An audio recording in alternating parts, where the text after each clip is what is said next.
Welcome back. It's so nice to see you again. I hope everyone had a nice week. I can't wait to learn Parsha with you again this week. Remember to pay attention for the quiz at the end. This week is Parsha Lech Lecha. Hashem told Avram to leave the land of his father, the only land he knows, and follow God to a place he will show him. Hold on 1 minute. Can you imagine being Avram? Would you just trust God to take you to a strange place? Would you leave your house and everything you know and just blindly follow God? I would be really scared. I do not know if I would have followed God, not knowing where I was going. Avram was very brave, and he trusted Hashem. Hashem promised Avram, if he listened to Hashem's instructions, he will be rewarded by being the father of a great nation. Avram was promised to have a family so large it could not be counted. Avram, along with his wife Sarai and his nephew Lot, listened and followed Hashem to the land of Canaan. Hashem told him that eventually this land will be given to Avram's future family. Avram, Sarai, and Lot lived in the land of Canaan until there was a famine in the land. A famine is when there is no food to eat. They traveled to Mitzrayim, or Egypt, because there is plenty of food there.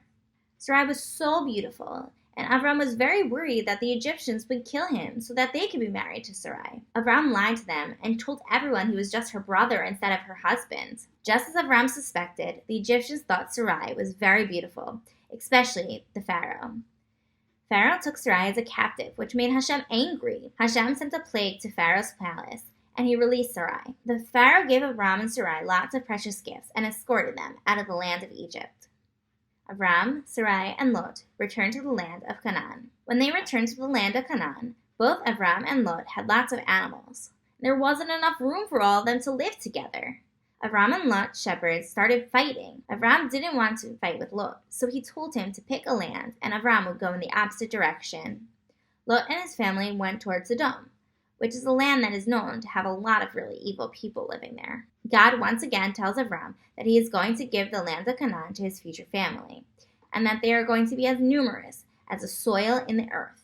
There was a big war in Canaan, and many kings were involved. The kings that won took people captive from the land of Sodom. Lot, Avram's nephew, became one of those captives. When Avram heard what happened to his nephew, he and a bunch of other men went to save Lot. He defeated many kings in the battle to save Lot and the other captives. The king of Sodom offered Avram a large reward for releasing the captives, but Avram turned it down. Hashem once again told Avram that since he was such a tzaddik, such a righteous man, he would be rewarded with a large future family. This made Avram upset. He said to God, "What's the point of all this reward and wealth if I have no one to inherit it?" Avram was upset because God kept promising him a large future family, but he still had no kids of his own. Hashem promised Avram that he would have a child, and he will have a family as numerous as the stars in heaven. God tells Avram that his future family will have a hard time for 400 years. After that time period, they will be very wealthy. The nations that made them slaves will be punished, and Avram's children would inherit the land of Canaan. Sarai also wanted a child, so she asked her maid Hagar to have a child for her. Hagar got pregnant right away, and this made Sarai very jealous. Her servant was able to have a child, but she wasn't. Sarai was very mean to Hagar and made her leave. An angel of God tells Hagar to go back to Avram's tent. Hagar gives birth to a boy named Ishmael. We also find out from the angel that Ishmael will be the leader of a major nation. God changes Avram's name to Abraham, meaning father of all nations, and Sarai's name to Sarah, meaning the princess.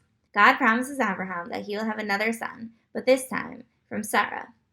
Abraham makes a promise with God to obey his commandments, and as a sign that he will keep the commandments, Abraham has a bris when he is 99 years old. Can you imagine? Ishmael and the other men in the household also have a bris.